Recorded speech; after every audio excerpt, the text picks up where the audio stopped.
Good morning, everybody. It is about 9:30. We are in Atlanta. Saw a game last night instead of today, which was on the schedule, so that gives us an extra day.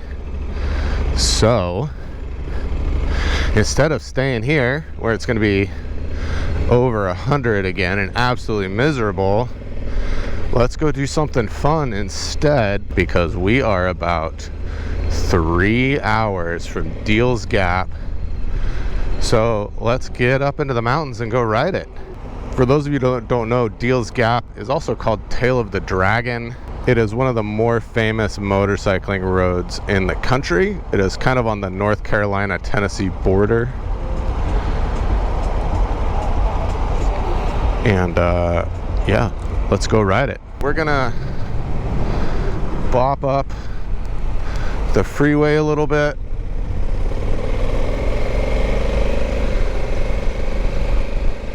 And yeah, hopefully get out of the heat, get into some fun riding for a change, which is going to be great, and go kind of check off another like bucket list item on this bucket list trip, which would be very cool. So yeah, I'm gonna stop talking now and save the GoPro batteries for something that's more interesting than suburban Atlanta. And we will see you all in just a little bit, hopefully.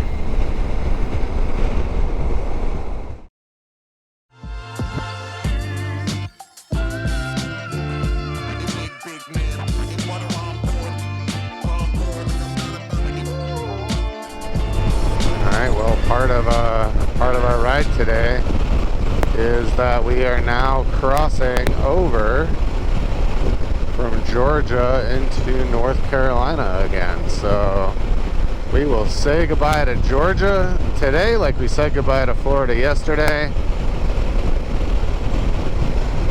And we are moving on once again. Even just the ride getting to the Tail of the Dragon is some of the best riding I've done this entire trip. The scenery is gorgeous, the roads are just fast and flowy, and this is just a taste of what's to come. I came up to the Tail of the Dragon kind of from the backside. I think I'm approaching it from the opposite direction than most people did, and I was wondering if I was actually on the ride or not. As you can see, it's just really twisty and turny and tight. But then I got up to this little convenience store here at the top, and this is sort of like the official end point of one direction of the Tail of the Dragon. So everything in front of us now is the real ride. Look how many bikes are up here. This is just a motorcycling mecca for people who like to ride twisties and turnies. After a quick pit stop at the top, we got on the ride itself. The Tail of the Dragon has 318 corners in 11 miles. It is one of the twistiest roads you'll ever see. And man, is it just so much fun. I was riding sort of a big bike, and I've never ridden this before, so I was riding fairly conservatively, and as you can see, there's traffic in front of me as well. That's kind of slowing me down. But even with all of that, this was just an incredible experience. After weeks and weeks of just freeway riding and dead flat and making miles, it was nice to actually kind of break out of that and get to do some riding just for fun. I honestly just dream about coming back on a sports bike with a couple of days to do this half a dozen times or something and really start to learn it. But even just sort of passing through this one time was so incredible. And just like that, we were done. We got to the bottom, and that's the Tail of the Dragon. There's no time to kind of sit and hang out too much because it was mid-afternoon and we had some miles to make. Destination, Cleveland.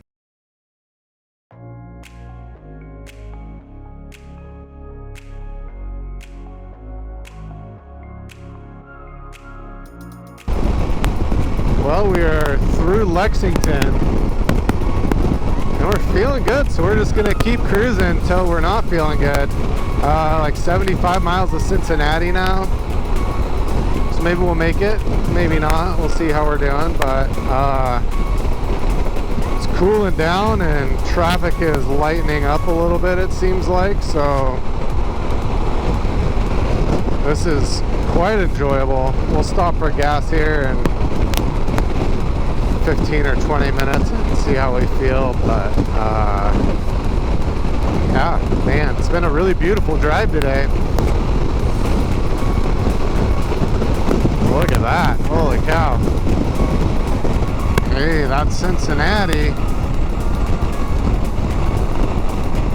We're gonna keep going, we're feeling good. We'll be back here soon enough.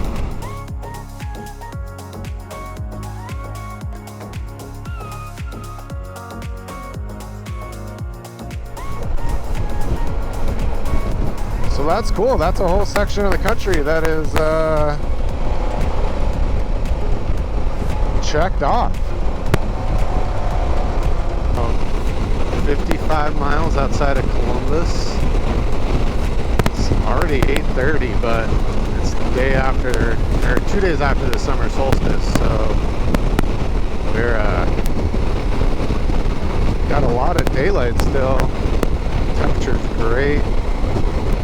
Had a little snack when we got gas a minute ago, so this is easily the latest we've ridden so far on this trip. But we didn't start till like 9:30, so we're like 530 miles in maybe. I'll have to do the math once we stop. We have 190 to Cleveland.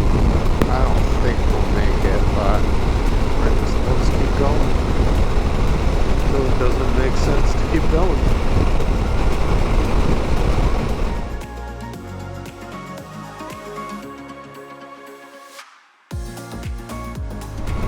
Alright, we're just hitting Columbus. 9 o'clock. Sun's starting to go down. Beautiful sunset. You kind of see a little bit of Columbus out there in the distance. We're going to kind of just bounce around it here.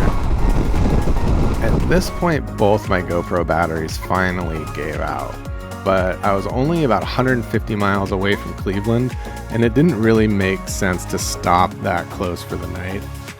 And I was feeling good, so I just kept riding into the night. Unfortunately, I don't have any footage other than this picture that I took grabbing a quick snack at a gas station.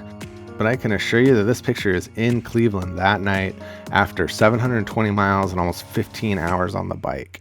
So combined with the big day I did the day before, I basically rode from Miami to Cleveland, crossing the country from north to south in 2 days. And let me tell you, I was exhausted. So I slept well that night. And you know what the next day was? It was game day. Good morning, everybody. We are in Cleveland. I got in about 11:30 last night, which put us about 14 hours on the bike. 720 miles total, which is the longest day I've ever done on a bike. And that included a lot of like not easy miles. Like Deals Gap wasn't that many miles, but it was a lot of riding and a lot of time. So I feel pretty good about that. My body doesn't feel great today, but we are in Cleveland for a few days. We have a few days of rest and off the bike. So we're gonna go explore a little bit. So I have a group of internet friends that I spent some time talking to, and one of them is from Cleveland. And when he found out I was going to be here to see a game, he sent me a to-do list before a Guardians game, sort of unsolicited, but I wanted to follow it basically to the letter. So let's come along for the ride. The first stop was Great Lakes Brewing Company, where I was supposed to get a beer. But looking at the menu, they had Boilermakers, and so of course I did that. I went for the Golden Lager Jameson combo and got the Jameson on the rocks. Next stop was next door inside this big food hall at a place called Steve's Euros. Unfortunately, they were closed, so I did not get to eat dinner at this place, unfortunately.